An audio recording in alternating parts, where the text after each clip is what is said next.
I'm talking again on this one. Aren't you lucky?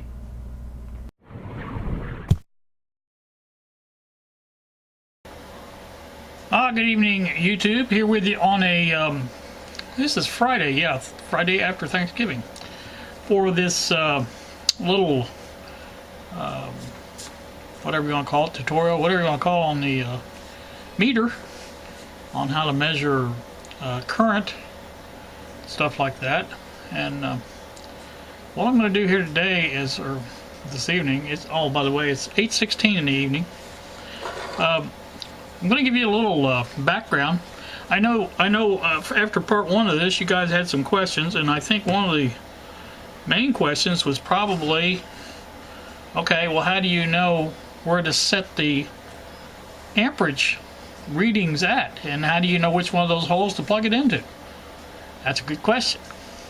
And for that, we're going to go to a fellow who invented it. I guess is named after him anyway. Ohm's Law. And you'll see it, I'll be flashing things up on the screen here. Now, Ohm was a German physicist, it's hard to say sometimes, who came about this, I think he published it in a book around 1827, so around that time when it you know, came to be. And there's a picture of George. Yeah, that is his real name. That is George Ohm is his name. You guys, I know that's hard to believe, but if you stop and think about it, it's not no more harder to believe than George Ohm than it is to David Dunbar Buick, or Walter Chrysler, or even Louis Chevrolet. So you guys see, there are real people that behind these names. And so that was an episode of News Radio, by the way. It was kind of a funny joke there. But anyway, on this is what we're going to use is this calculation. And what I generally do if I'm online or something like that, I go to a Ohm's Law Calculator, which I've already got bookmarked and everything else. And I'm going to pop that up here. You can see that. It's just from two values you can get all four values. It works that way. That's the way Ohm's Law is. There's a formula for everything. So we know that we're going to be measuring a light bulb, and we know that that light bulb, by looking at the end of it, and I'm going to look at it just to make sure, but if I could actually see it, I'm pretty darn sure it's 60 watts. Anyway, I'll show a close-up of it so that we can see it. And this is an incandescent. I cannot say incandescent. Whatever, you know, it's a real light bulb. It's one that Edison invented or patented or whatever you want to call it.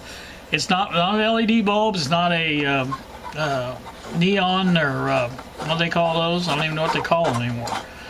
But it's not one of those. It's an actual incandescent light bulb. I said it right that time. That we will be measuring, and we know it's 60 watts, and we know our voltage. And now this is a tricky thing, because our voltage is not always exactly 120 volts, but for our calculations, and it's close enough, we're going to use 120 volts for our calculations. And as you see on the screen now, there we know, and we're going to put this in, 60 watts is our power rating. And that's another thing. Ohm's Law specifies power, and that's watts. Specifies voltage, or E sometimes is referred to as electromotive force, but for our case it's going to be V for voltage, and the other two are I for current or amperage, and the last one is R for resistance. So those are the ones we're going to be looking for. So now we're going to put that in our calculator. We got 60 watts. And then we're going to put in below that, we're going to put in 120 volts.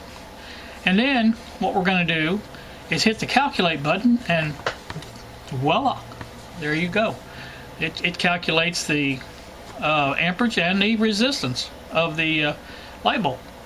And so that's what we're going to be shooting for when we go through this actual display here, is we're going to show this on the meter and see what it actually comes out to. Now it will be a little bit different than probably what it says, because the voltage is going to be a little bit different and the wattage is not exactly 60 on the nose, but it'll be close, and we'll get to see that. Now to facilitate this, I'm going to use my dim bulb tester, and I think I made mention of this already, or may not, or may have, I don't know. But the dim bulb tester is basically this device here that I'm showing you. It is a way of current, or limiting the current to a device that you're testing for, like a radio or something like that. If you want to make sure, you know, like if say the device that you plug into that socket has a dead short, and you all know what a dead short is. And I'm gonna show you what a dead short is too when I do the test. But if it's got a dead short, that light bulb is going to light up super bright. It's just going to be just like it's plugged into the wall. It's going to be a regular light. And that shows right there that there is a short, because you can see that.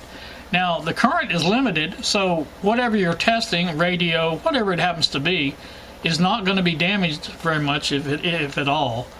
Because as soon as that's the indication you get. As soon as you get that, you unplug it, turn it off, whatever, and that's it.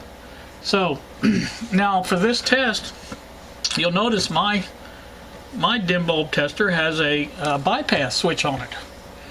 Now when we do this dim bulb, or this dead short simulation for this, you want to never ever be sure to have that not bypassed. In other words, you don't want to have the bypass switch flipped, because that puts a dead short across the line voltage of your house, and basically you may light up your whatever you're using for your short simulator. Ours is going to be just a good old clip lead like this, and that thing would fry so fast it would be pathetic. But we're not going to do that. We're not going to pull a Lucky Larry and have a lot of smoke. I kid you, Larry, I'm sorry. But anyway, you always want to make sure it's in the dim position, and the bypass is not closed. So we're going to do that here just shortly, and I think that'll be interesting to see. But I'm curious myself, I've never really done this, to see how much current that will show as being drawn by that light bulb. And to do that, we're going to take the short off of our dim bulb tester, because we're going to use this plug. Alright, we're going to be using this plug, and you guys have seen this plug before if you've watched my videos. It's just a basic plug that plugs into the outlet, and it has two bare wires. And for one test, we'll be stimulating the dead short, and we'll be taking the clip lead and putting it on like this, so that you'll see there is a dead short across that plug. Now that's another thing, you guys are playing around. This stuff can kill you. This is a real live voltage we're playing with. This is not the variac or nothing else. This is real voltage. So now if you don't do this, plug it into the wall, because again, this will fry, your circuit breaker will kick, and you may see some smoke and fire. So don't do that. But like I said, we're going to take this off, and we're going to use the meter probes, connect them with also with clip leads, so where they connect across here, and that will be able to simulate our current draw. Because as you've seen in the previous video, to measure the current draw, you have to have the meter as part of the circuit. In other words, it connects one part of the line to the other part of the line, so that it can measure the current going through that line. And so that's what it's going to do, and that's what we'll show you. And so without too much further ado, let's get to it, shall we? Alright, for our first test, I'm going to show you what my dim bulb tester looks like. Here is the one end, the cord that you saw in the illustration. Here is the socket for the device under test. You'll see it's marked DUT. Here is the bypass switch. Now this is the dim position. This is the bypass. We're not using the bypass this time. And right there it says dim bulb tester. So we want the dim position. In other words, what we want this to do is to flow out of this socket, go through the tester, go through the bulb, through the wire, around through the wire, back to the other side of the plug, and it will light the light bulb. Now, if you don't believe me, let's try it. How about that? There you go. That's what happens when a dead short is across the dim bulb tester. Okay? Now, there are times that, and I'm not going to show you because I don't have the necessary thing, but we'll show you on the graphics. There are times that the bulb may not light up very much, and you will see that. Let me unplug this. I don't know how much amperage that's actually pulling, but it may not be. Yeah, they're not even warm, so all right. But anyway, there may be times when you plug something in there to this tester, and the bulb glows very dimly, and we'll illustrate that by this graphic. And when that happens, that means it's probably normal, because the bulb has to draw a certain amount of current. That's what we call it, why we call it a current limiting device. It has to draw a certain amount of current, and so that limits the voltage available here to this plug, and therefore kind of protects your equipment plugged into it. It's not a perfect system, but it sure beats nothing. So unless you have a variac with a variable supply and a good meter to where you can see exactly how much current something's drawing, you know, this is probably the best alternative. So again, what you want it to do is when the dim bulb, or when you first turn up on the voltage to the whatever you got plugged in there, you want it will light up fairly bright, and we'll show you that in the graphics, and then it'll go dimmer and show you that. And then this is the one you will see at normal operation. It would just be a slight glow to the light bulb, and that should be it. So that's normal operation for a dim bulb. Now if you plug something in there and it goes bright and stays bright, you know you have that dead short, or this condition right here. That's what you have. So we know not to do that, right? Right. Alright, so now let's go the other route and show exactly what kind of current this is drawing. Let me get set up for that, and I'll be right back.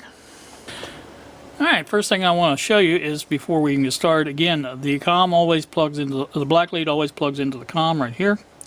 And for this particular test, we're going to be using current, and we're going to be setting to amps, and we're going to use the 10 amp setting. Because even though we have figured it would only draw a half an amp, which is 500 milliamps, and this is limited to 600 milliamps, we're not totally sure of that. And always, I think it's always good to err on the high side if you're not sure, and so put it in the 10 amp side. There's no problem that way. You know, it will register like it's supposed to, and you get to see it. And then if it turns out that it's, you know, if it's fine, then we go ahead and go down to the other range if we want to see a more exact number of amps drawn. So let me get set up for that. There we go. There, that's better. I think that'll show up real good. Alright, now I want to plug it into the wall. Here is the plug. I'm going to plug it into the wall. Everything should be normal. It should just register on here how much amperage that is drawing. So if we're ready for that, and we don't want to blow up our meter, let's go ahead and try it. Let's see.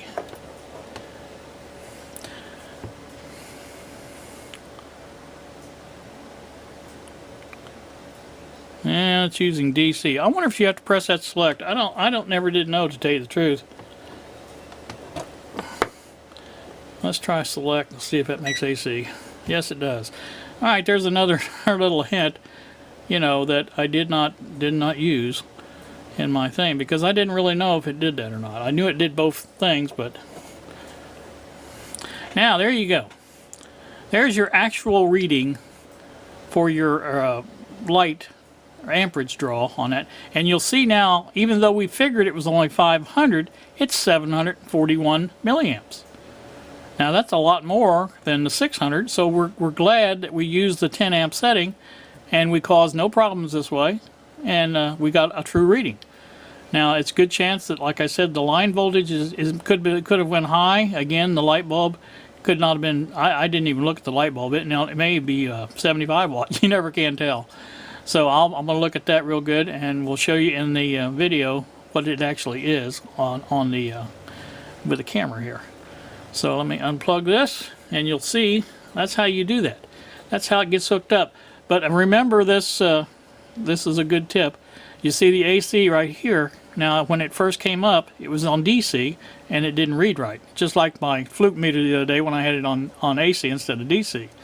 So this is what you press, is the select button to go to AC amps is what we want to read. So it caused no problems though, where everything's fine. And that's how you do it. We didn't make no sparks. Ah.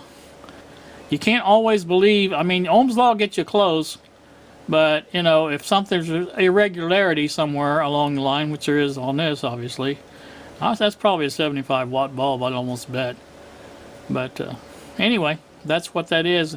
And if it is a 75 watt bulb, then I'll go ahead and refigure it with Ohm's Law and see what it comes up to be. So, alright, that's going to do it for our little demonstration. I hope you've learned something. I know I did. I always do when we do these little demonstrations, but it's fun for me. So anyway, like I said, if you guys have questions or anything like that, you can ask them. I mean, if I don't know the answer, sometimes I don't. I'm certainly not no expert, as it says in the beginning of my videos now.